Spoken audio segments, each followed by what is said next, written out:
Hey guys, welcome back. So the last couple of videos on this channel have been about the ancient civilization of the Hittites, who were a Bronze Age civilization operating out of eastern Anatolia. They're here in green on the map.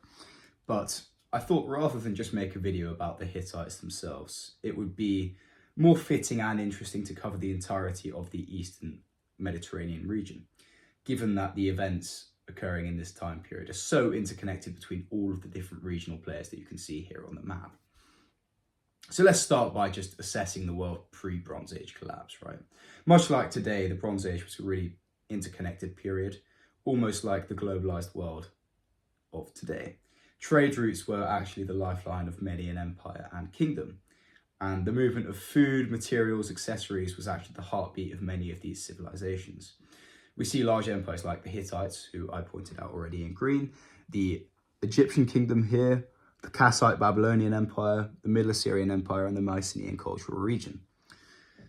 It's difficult for us to know whether the Mycenaean Greeks were a unified kingdom or a patchwork of smaller states. I would probably throw a guess in and say that they were a patchwork of smaller states, but there's just no way to know really. We don't have enough records from the time period, at least as far as I've come across.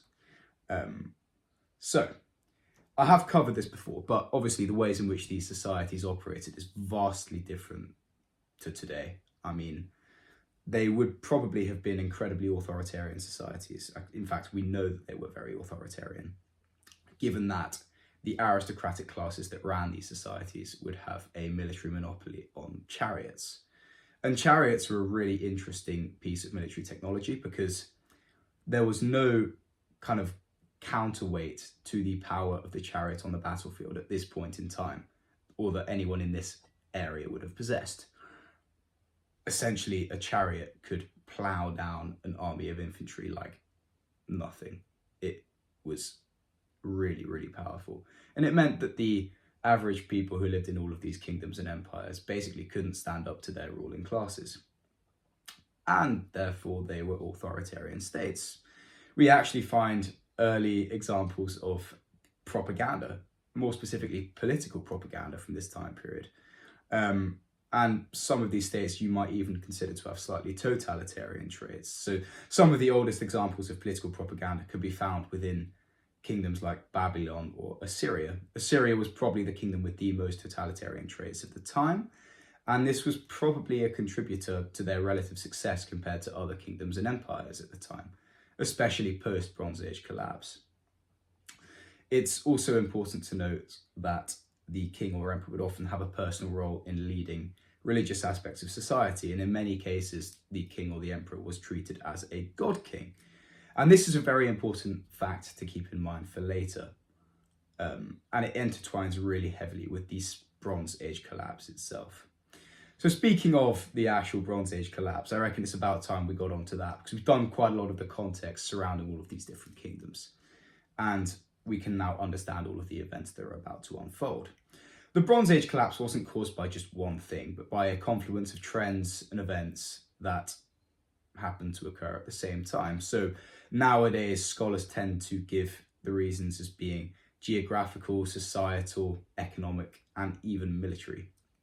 So let's get through each of these and see how they might have caused the complicated and large system to completely collapse. When we talk about geographical factors, we're talking about natural disasters and climate change. So researchers today believe that the period between 1250 and 1100 BCE was probably the driest of the Bronze Age, and 150 years of drought hit this area really hard. Just like the interconnected world that this occurred in, it had downstream effects on the rest of the age. So if you don't have any water, if you don't have any food, if you don't have houses because of earthquakes, you're going to be quite unhappy because a lot of your friends are probably dead and you might not have food to eat, water to drink, or a house to live in. And if your society experiences this kind of damage, it's really going to have a bad effect on your societal health as a whole. People were probably living much poorer and destitute lives than their ancestors, given that they wouldn't be able to grow food and live in undamaged properties a lot of the time. The inability to grow food in many areas would be a really big blow to the system, because food was just one of the many goods that was traded in this interconnected system. So food security in many areas is much lower, and the knock-on effect would be widespread all across the Eastern Mediterranean. Interestingly, the two kingdoms that actually survive from the Bronze Age that we have, they are Egypt and Assyria. And notice how these two kingdoms are the ones that are centered on the main rivers of the time period. So we have the Tigris, the Euphrates, and the Nile River here. If you're able to grow food and have food security of a higher level compared to your neighbors, that might have been the factor that allowed them to survive the age, as opposed to the other kingdoms like the Hittites or the Mycenaeans. And, maybe it's no coincidence that only Assyria and Egypt survived. Now we can go and talk about the societal effects that were occurring at the time. So, as mentioned before, many of these societies had kings and emperors that were really involved in the religions of said societies. So when nature started to stop favouring these societies, it's not very surprising that this would be a massive blow of legitimacy to the ruling classes. So how could you call yourself a god king if all of your people were starving? And this only breeds further resentment against the authoritarian system that was probably really unpleasant for the average person. A society where the majority of the population hates their government and ruling class almost certainly seems destined to fail. And the only thing that was really keeping these ruling classes in place, as mentioned before, was their monopoly on chariots. And fear was the only thing that was keeping their populations in line. But a decrease in social trust and a decrease in the legitimacy of the ruler was only further wear for an already burdened society. We can also have a quick look at some of the economic factors in this time period. These are pretty easy to diagnose, given that large proportions of the populations were either dead from famine or drought or struggling to survive. Anyone with any brains here can probably tell that the average person's productivity is going to completely tank as a result of this. And so less things would be produced in this Eastern Mediterranean system. Given that food is a necessity, more people would probably move to work as subsistence farmers, meaning farmers that would grow enough food for themselves and maybe a slight bit off the top. So they're working in subsistence farming as opposed to working in industries like mining, carpenting, or dueling.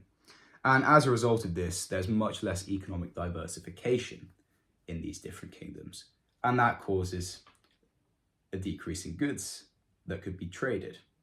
So a decrease in trade would further damage all of the kingdoms in the area.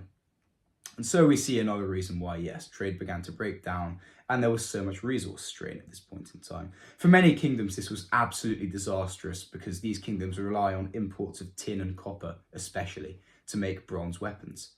And if they can't make any weapons, they can't outfit their armies. And if they can't outfit their armies, they no longer have functioning militaries. So as well as significantly harming the economic health of all kingdoms, these kingdoms were also significantly handicapped militarily due to a lack of military resources such as weapons and manpower.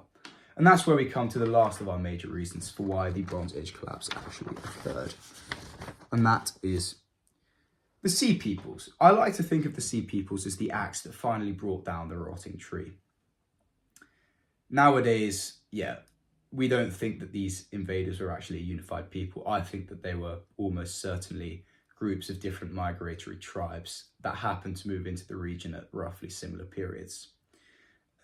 The Sea Peoples themselves were probably pushed out of their homelands for similar reasons to the reasons why these Eastern Mediterranean empires and kingdoms were actually decaying. So we think that resource pressure, famine, drought would probably have pushed a bunch of these migrating tribes out of their homelands and into the richer area of the Eastern Mediterranean. This theory seems to be quite likely, given that the Sea Peoples also travelled with their women and children in tow. And you wouldn't travel with your women and children unless you were planning on staying. So who actually were the Sea Peoples?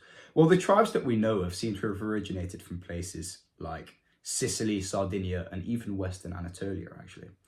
Some Mycenaean Greeks might actually even have joined the Sea Peoples on their escapades once Mycenaean Greek culture was eradicated. because Mycenaean culture was actually one of the first casualties of the Bronze Age collapse. Once they had taken out Greece, they continued to sweep across the eastern Mediterranean, raiding coastlines and then making further encroachments inland. Many cities was just sacked and completely razed. Many kingdoms and empires fell, never to be seen again. So, as said before, Mycenaean culture and cities seem to have fully disappeared, along with the Hittite Empire, whose capital, Hattusa, somewhere around here, was just completely burned to the ground, and the Hittite Empire completely fell. Cities in Syria and Canaan, so Syria is up here, Canaan is down here. Cities were almost completely razed, burned to the ground. And we also actually just see that Egypt and Assyria were the only two of these large civilizations to survive, given that their cities were not completely razed to the ground at this time period. Egypt actually fights a number of battles against the Sea Peoples on their northern coast around here and here, and actually managed to fight off the Sea Peoples. They also counter an invasion from the Libyans to the west and managed to fight them off as well. And as mentioned before, maybe their food security meant that their population was more cohesive and able to therefore fight in a more unified manner, as opposed to the pretty desperate populations in, say, the Hittite Empire. So, Assyria also remained relatively unscathed and was able to flourish after the Bronze Age collapse, but maybe that's a video for another day. We believe that one of the bands of Sea Peoples actually went on to become the Philistines, who feature quite prominently in the Bible, and they settled on the coast of Canaan, probably around here. And for the other Sea Peoples, we know less about them. It's likely that they settled and assimilated into what remained of the local cultures in the area. But why was it so easy for the Sea Peoples to just completely wipe out empires that seem much stronger than they would have been? There are a couple of theories. The one that I find most compelling stems back to the societal problems that all of these civilizations had. Essentially, the fact that the majority of the people in, for example, the Hittite Empire hated their government makes it unsurprising that they might have let an outside invading force into their cities, since surely it couldn't be worse than essentially being a slave for a god king. There's also a theory that the Sea Peoples were using iron weapons, which were much more effective against bronze weapons than all of these kingdoms here would have been using. And so their military advantage on the battlefield would have countered the supremacy of the chariots. However, we do not have significant evidence to validate this, so I believe that the more potent theory is that the local populations were opening their city gates to the invaders, since they were so unhappy with their own ruling classes. But in Egypt and Assyria, given that the drought and the famine hadn't hit their populations as hard, I think social unrest would have been lower, and therefore they were able to hold on to enough societal unity to be able to continue functioning as civilizations. And that's essentially a wrap on the Bronze Age collapse. But how can we apply these lessons from the past into the modern world? Well, the world of the Bronze Age, as we said before, is not very different to the one that we exist in today. Our world is incredibly interconnected and globalized, and so many parts of the world today are also reliant on a worldwide trading system, just like in the Bronze Age. And much like the Bronze Age collapse, I think that we're existing in an historic moment, where the next few years are going to define all of our lives. Will our civilization continue to flourish? Will it be reformed, or will it just fade away to the books of history? Well, that remains to be seen. I think one of the biggest things that we can take from the Bronze Age, actually, is the lesson that there needs to be a connection between ruling classes and populations. So when a population becomes isolated from their ruling class in the Bronze Age, their people just betrayed them. Rightly so, may I add, because their ruling classes just did not benefit their wider societies. And I don't think that we've quite got to the stage yet where our ruling classes are completely distant and disconnected from us. But I don't think it will take a lot of time for us to possibly reach this stage. So a plea to our ruling classes: please do not become detached from reality, because when shit hits the fan, we are not going to protect a system that doesn't benefit our entire society. I also think that we can learn a thing or two about the dangers of globalization. Now, don't get me wrong here, because globalization has been one of the things that has skyrocketed quality of life across the world, as it surely did in the Bronze Age as well. The problem is, again, that when shit hits the fan and one part of the system gets destroyed, the rest of the system is just going to completely tumble like dominoes and the world will crash and burn. So we need to make sure that each separate part of this system has enough self-reliance to be able to weather the storm. Otherwise, we are completely doomed if the system isn't working perfectly. And finally, if general quality of life just doesn't increase across the West, we might not need modern day sea peoples to destroy our own societies. We're already seeing the disastrous effects of the degradation of Western society, such as falling economic prosperity among average people, crazy radicalization politically within our societies, and also just plummeting birth rates. No one wants to bring a child into this world if it seems to be a doomed one. As a society, we really do have to make a concerted effort to make life bearable for everyone. Otherwise, the light of our civilization is just going to snuff out without even a loud bang, just with a whimper.